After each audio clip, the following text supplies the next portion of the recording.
Sud Radio Berkov dans tous ses états.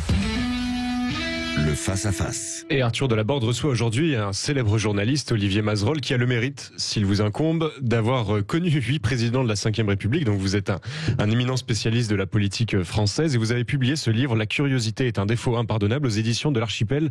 Bonjour Olivier Mazerolle. Bonjour. Et bonjour, merci. Je vois qu'André Berkov a retrouvé des cheveux. Merci infiniment d'être avec nous. Vous me donnerez la recette. On vous enverra ça par texto, par mail tout à l'heure. Ancien d'Europe 1, d'RMC, RTL, France 2, BFM TV. Vous travaillez désormais sur LCI. 60 ans de carrière, beaucoup de souvenirs que vous racontez donc dans ce livre savoureux. La curiosité est un défaut impardonnable, publié aux éditions de l'Archipel. Et en ce 31 décembre, je voulais d'abord vous entendre sur cet exercice que vous connaissez bien, les vœux du président de la République. Emmanuel Macron va s'adresser aux Français ce soir à 20h.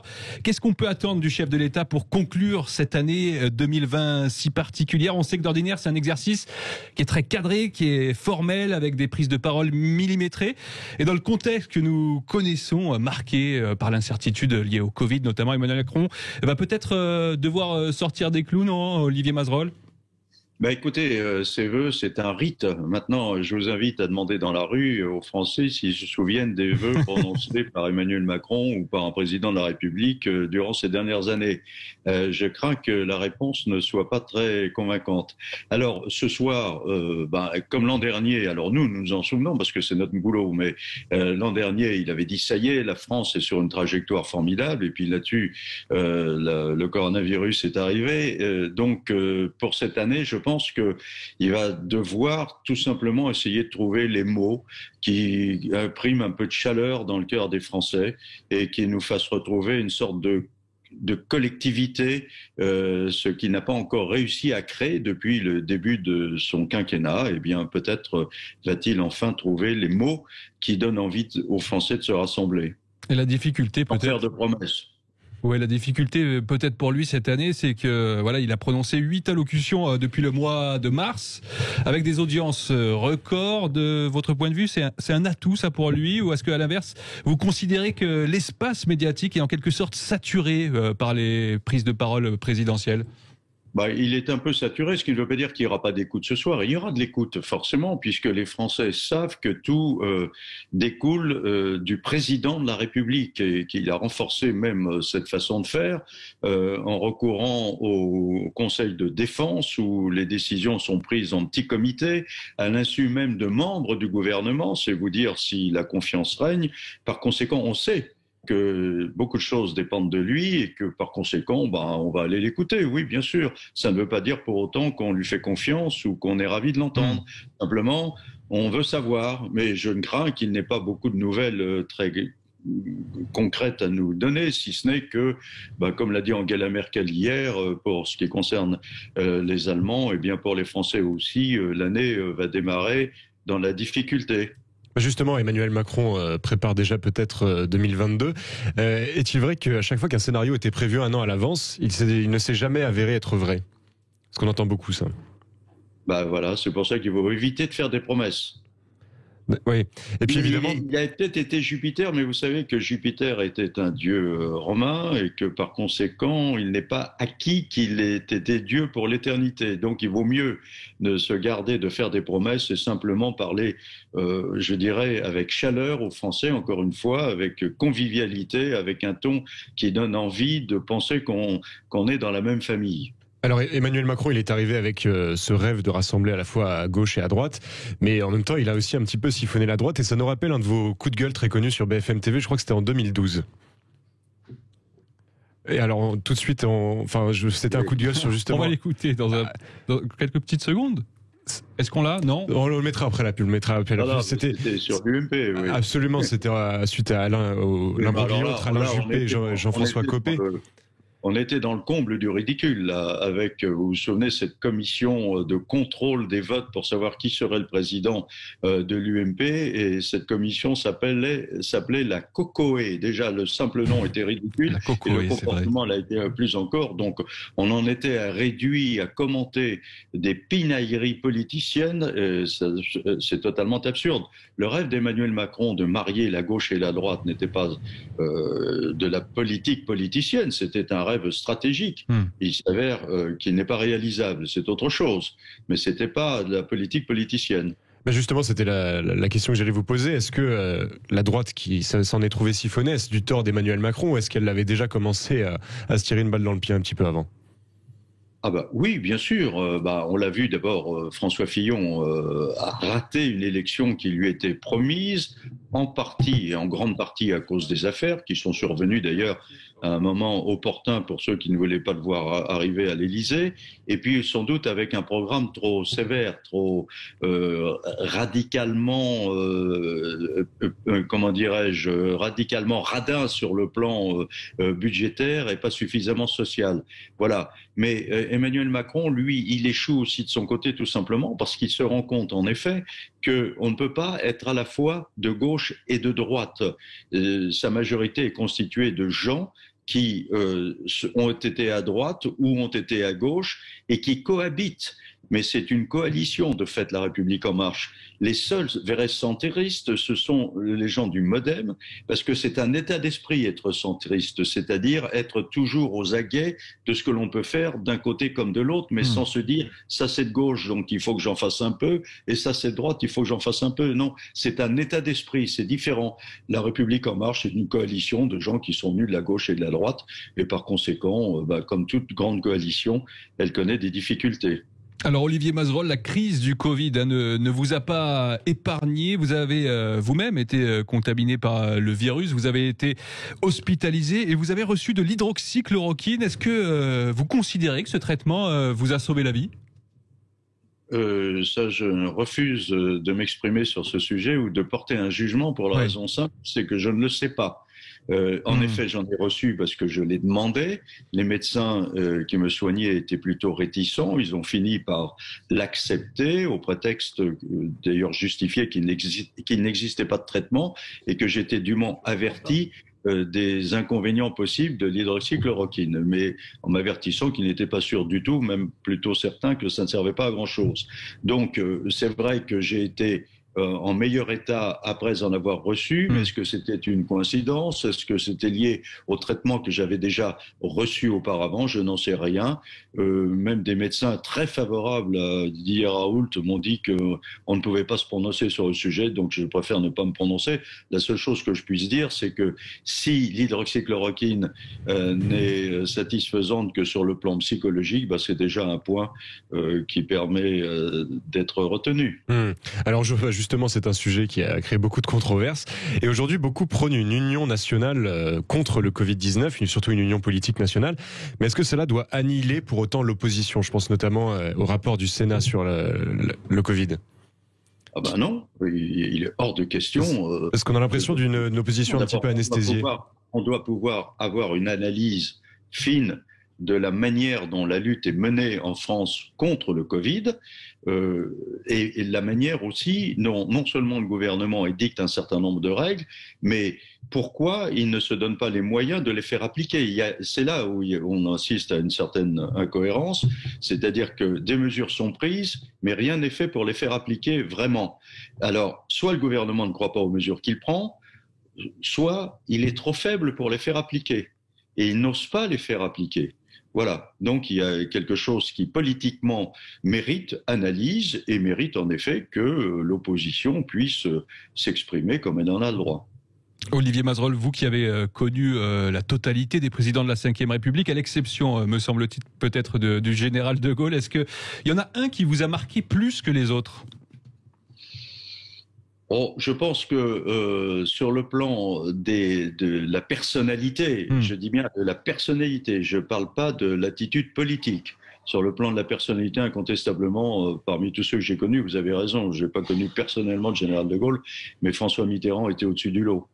Sur le plan intellectuel, à la fois de l'intelligence et de la connaissance charnelle du pays. C'est ça. Il y avait un mariage chez lui qui était extraordinaire, une très grande culture, une très grande intelligence et une connaissance, je dirais presque millimétrique, charnelle du pays. On pouvait lui parler parfois d'un petit bled, et il disait « Ah oui, c'est vrai, il y a le bistrot machin ». Enfin, c'était très étonnant.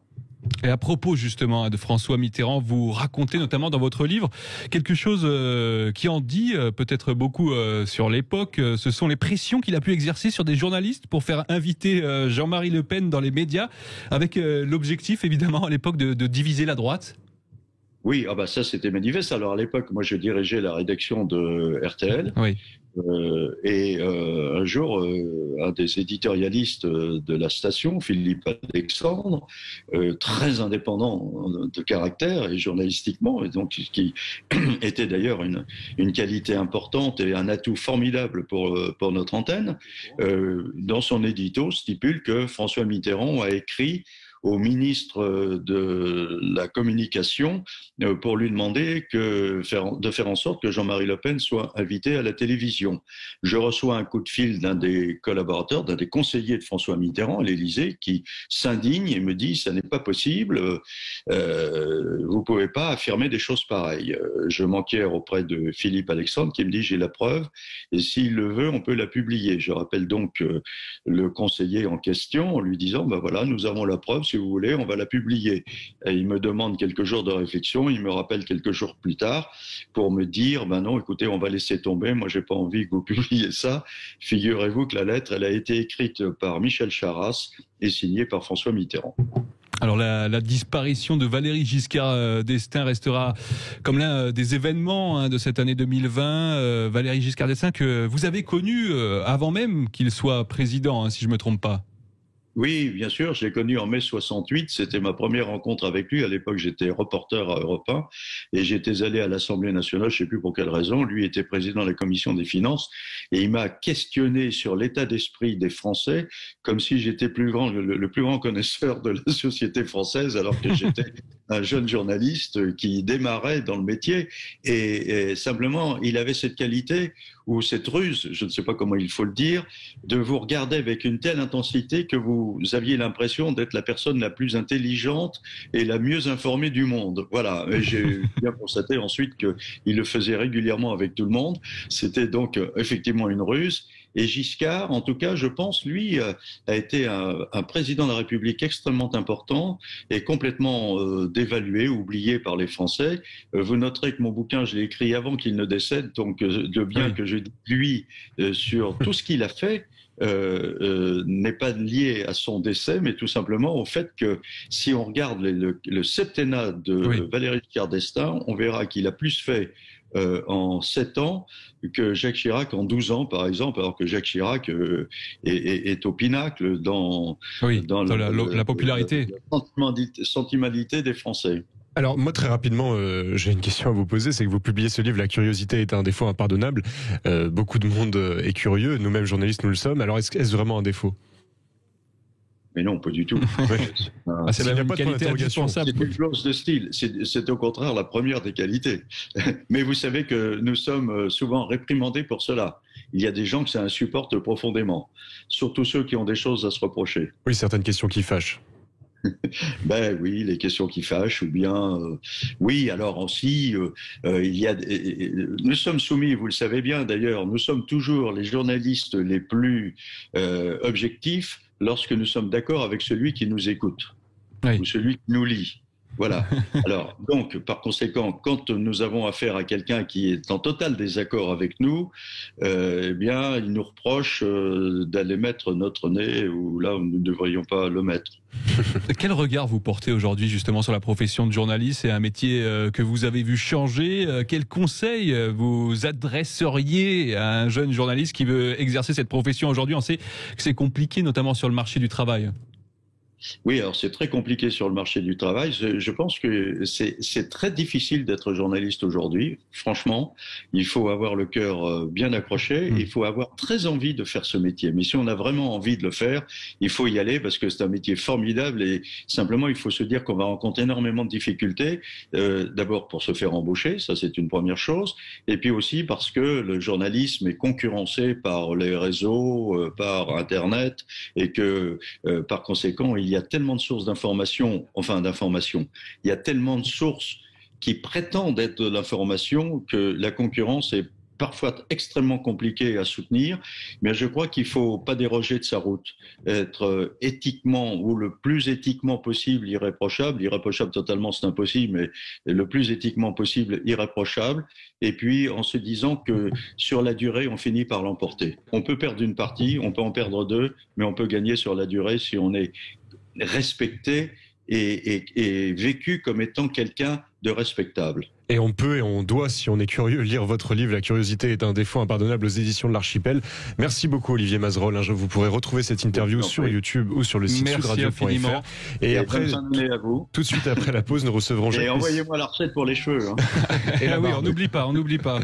Oui, nous allons revenir dans quelques instants sur l'information qui vient de nous parvenir, la disparition donc du comédien et metteur en scène Robert Hossein. Et on en parle avec Jacques Pessis tout de suite après la pause. Bercoff dans tous ses états, midi 13h, Arthur Laborde. Limité à 2 bons d'achat de 10 € chacun par foyer. Le premier valable du 4 au 10 janvier, le deuxième du 11 au 17 janvier. Modalité magasin participant sur carrefour.fr. Bercoff dans tous ses états, midi 13h, Arthur Laborde. Et nous venons de l'apprendre, le géant du théâtre populaire Robert Hossein est décédé à 93 ans. Nous sommes avec Jacques Pessis. Bonjour. Oui, Arthur. Jacques Pessis, bien connu des auditeurs de Sud Radio, évidemment. C'est une nouvelle disparition importante en cette année 2020 qui aura quand même été très lourde sur ce plan-là. Évidemment, Jacques Pessis, grand homme de théâtre avant tout, Robert Hossein. Oh oui, il manquait plus que ça. C'est terminé très mal l'année 2020. Oublions cette année. C'était un géant dans tous les sens du terme. Quand il vous parlait, il y avait la passion dans sa voix. Il y a quelques semaines, je l'avais encore eu au téléphone. Et je peux vous assurer qu'il rêvait de remonter à Notre-Dame de Paris, de faire un film. Enfin, il n'arrêtait pas d'avoir des projets. Il avait connu le succès au cinéma d'abord avec Angélique Marquise des Anges, où il était Geoffroy de Bérac, il avait séduit bien des femmes. Et puis en 70, il avait lancé le théâtre populaire de Reims avec des stars, des jeunes comédiennes qu'il avait engagées, auxquelles personne ne croyait, comme Isabelle Adjani, qui comme beaucoup d'autres. Et puis surtout, il a lancé les grandes comédies musicales populaires avec ses amis Alain Decaux et Frédéric Dard. Et au Palais des Sports et au Palais des Congrès, dans les années 70-90, ça n'a pas désempli. Le Cuirasse et Potemkin, Notre-Dame de Paris et surtout Les Misérables. Quand il a monté Les Misérables, personne n'y croyait. Ça a duré 6 mois au Palais des Sports et c'est comme ça que David McIntosh a connu ce spectacle, l'a adapté, et c'est devenu un spectacle mondial. Hossein, c'était ça, c'était une passion. Il a repris le théâtre Marigny un jour pour le diriger et il l'a relancé quand personne n'y croyait plus. C'était un géant qui travaillait, qui gueulait tout le temps, qui avait une précision, qui inventait. C'est vraiment le dernier géant d'une époque. Et avant d'être metteur en scène, il était comédien, c'est ça, étant jeune? Oui.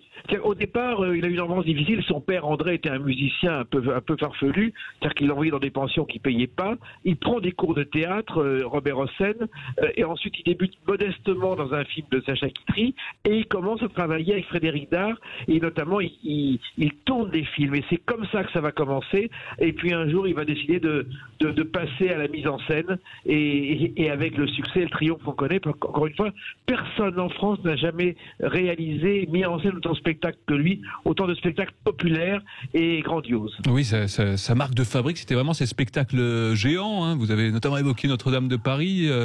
C'était sa spécialité. C'était aussi pour ça qu'on le connaissait. C'était sa vie. Écoutez, le dernier spectacle, c'était Ben-Hur au Stade de France, qui était absolument hallucinant pendant 6 jours, ce qui était totalement fou. Il a monté aussi un spectacle à Lourdes, qui a fait un triomphe. Il a présenté un spectacle sur la vie de Jean-Paul II, N'ayez pas peur. Il a vraiment tout fait. Et moi, je me souviens de la dernière de Ben-Hur où la tenue de Romain était obligatoire. Et imaginez le RER plein de gens déguisés en Romain. Il y avait que Robert Hossein capable de faire ça. Oui, parce que c'était un personnage un peu grandiloquent, avec beaucoup de personnalité. Il pouvait parfois irriter certains. Écoutez, les interviews, c'est facile. On lui posait une question, il faisait son show. Il délirait. C'était parti, mais pour des heures. Et il fallait l'arrêter. Mais en même temps, moi, je me souviens, la dernière fois que je l'ai vu, il y a quelques mois, chez un traiteur parisien, et il était en train de passer sa commande avec sa femme au téléphone, et il faisait son show comme s'il mettait en scène un spectacle. Oui, parce qu'il était aussi souvent associé à sa femme. Candice Patou, qu'il a épousé en 76, ils ont un fils Julien, et il a eu plusieurs femmes dans sa vie, il y a eu Marina Vladi, il y en a eu d'autres, mais c'était vraiment celle qui l'a porté jusqu'au bout, jusqu'à hier, où apparemment il est mort des suites du Covid. Et ça a été aussi un découvreur de talent, hein, Robert Hossein. Je vous ai parlé d'Isabelle Adjani, mais Isabelle Huppert, beaucoup d'autres, il a été le premier à croire en des comédiennes, il avait l'instinct de croire au spectacle, et même celles ou ceux qui hésitaient, qui disaient « oh, j'y arriverai pas », il les poussait à fond. Jacques Villeray aussi. Jacques Villeray, mais Michel Mercier, il a tourné avec elle, c'est grâce à lui qu'elle a fait carrière. C'est insensé. Il a tourné avec Johnny. Son dernier film, c'était avec Francis Huster, dont il a été aussi un des découvreurs. Un homme et son chien. Il a vraiment tout fait. Et je pense que plus personne ne pourra faire ce qu'il a entrepris. Et c'est quelqu'un qui était vraiment dans une recherche, il s'adressait au grand public, il était dans une quête de s'adresser à ce qu'il y a de plus populaire. Oui, tout sauf élitiste. Exactement. Surtout pas élitiste, c'est-à-dire que Robert Hossein, c'était le grand public. On montait des spectacles populaires avec un maximum de détails. Son spectacle sur De Gaulle et Churchill, qu'il a monté au Palais des Congrès, c'était à une époque où personne ne parlait plus de De Gaulle. Il a permis à des gens qui ne connaissaient pas vraiment les rapports de Churchill et De Gaulle, sur un texte d'Alain Decaux, de découvrir tout ça. Et il le faisait avec un sens du public, avec un sens de la mise en scène, avec des dialogues minimum. Jésus, ces spectacles sur Jésus, dont un qui a été monté à Broadway dans les années 90, c'était unique en son genre. Il s'était converti au catholicisme, il était vraiment dévoué à Jésus, et il y a des cars entiers qui sont venus voir ces spectacles. On venait des cars il y avait 4000 personnes par jour pendant 6 mois. Qui peut faire ça aujourd'hui? Et qui peut raconter aussi facilement la vie de tous ces artistes? C'est toujours un plaisir, Jacques Pessis. On vous retrouve d'ailleurs dans à peu près 10 minutes avec Grand Corps Malade. Merci beaucoup, Jacques Pessis. Merci à vous. Et bonne journée, et bonne fin d'année, meilleure année, j'espère. À vous aussi, meilleur vœu. Et tout de suite, écoutez, on file au 0826 300 300 puisqu'on a un appel qui concerne l'intervention de Guillaume Bigot, je crois, et c'est au sujet d'Erasmus avec Minia. Bonjour Minia. Bonjour. Bonjour, vous souhaitiez réagir? Oui, je voulais d'abord vous saluer, vous dire le plaisir à parler un peu sur une radio où on nous écoute et on nous parle de choses vraies comme vous dites si bien. Alors, moi je n'ai rien à dire parce que c'est pas mon domaine sur ce que a dit votre interlocuteur sur l'enseignement, sur les échanges universitaires. Par contre, je voudrais témoigner pour des élèves qui sont moins mis en valeur, qui ont besoin de l'être, c'est les élèves de lycée professionnel. Et donc mon témoignage, c'est ces enfants, ces jeunes, qui sont en CAP ou en bac pro, ou au milieu des deux, puisqu'à un moment donné, quand vous aviez le CAP, vous étiez en première année de bac pro, et qui ont pu aller en Angleterre, au Royaume-Uni, mais en Angleterre plutôt, pour faire un échange de 3 mois grâce à Erasmus+, et à un fameux directeur de l'international qui avait dans cette académie, où des centaines et des centaines d'élèves ont pu, pour la première fois, partir de chez eux avec la confiance de la famille, puisque Erasmus est un dispositif cadré et sans rien payer, puisque la bourse prenait en charge et les établissements scolaires complétaient éventuellement. Je peux vous dire que l'anglais, pour certains de ces élèves, sans dévaloriser, ils ont un savoir-faire professionnel magnifique et qui d'ailleurs, quand ils reviennent de ces stages, ce que je dis c'est aussi valable pour tous les pays, les 26 autres pays certainement, mais quand même, l'Angleterre, c'est symboliquement c'est fort, c'est la langue anglaise mère, cette langue qu'on leur apprend depuis la 6e et qui est plus un concept où on décrit le ballon rouge qui est en photo, donc ça n'a aucun intérêt, pas toujours, ça a un peu changé, mais donc ils s'aperçoivent que c'est une langue qui est authentique, qui sert à vivre, et puis ils ont pu aussi faire les gestes de leur métier, souvent avec une grande reconnaissance de la part des partenaires anglais qui ont vu dans certains domaines où ils étaient très bons, parce que la méthode d'enseignement n'était pas la même entre l'enseignement professionnel du Royaume-Uni et le leur. Et ils sont revenus avec une grande confiance, une grande estime d'eux-mêmes, partir tout seul 3 mois, être accompagné un petit peu à distance par les établissements et tout ça. Et donc ça va être moins bien. Alors ils vont aller en Irlande. Je ne sais pas si l'Irlande a la capacité d'accueillir autant d'élèves qu'on pouvait en envoyer. Bien sûr, ça va continuer. Ils peuvent aller en République tchèque, ils peuvent aller n'importe où, mais l'anglais mère, la langue mère, elle est quand même là. Vous avez tout à fait raison. Et merci infiniment d'avoir souligné très longtemps. ce plan. C'est vrai qu'on pense beaucoup aux étudiants à l'université, mais il y a aussi la formation, les lycées professionnels évidemment qui vont être pénalisés. Et Guillaume Bigot l'a dit, vous complétez et confirmez son analyse. Ça va être, ce n'est pas un drame, mais ça va être un petit peu plus compliqué pour les étudiants les plus défavorisés. Alors évidemment, on se retrouve demain. Arthur, merci beaucoup. Et puis merci à vous, Minia, de nous avoir appelé au 0826 300 300. Et puis tout de suite, comme je vous l'ai dit tout à l'heure, Jacques Pessis reçoit Grand Corps Malade tout de suite. Bonjour, c'est Valérie Expert.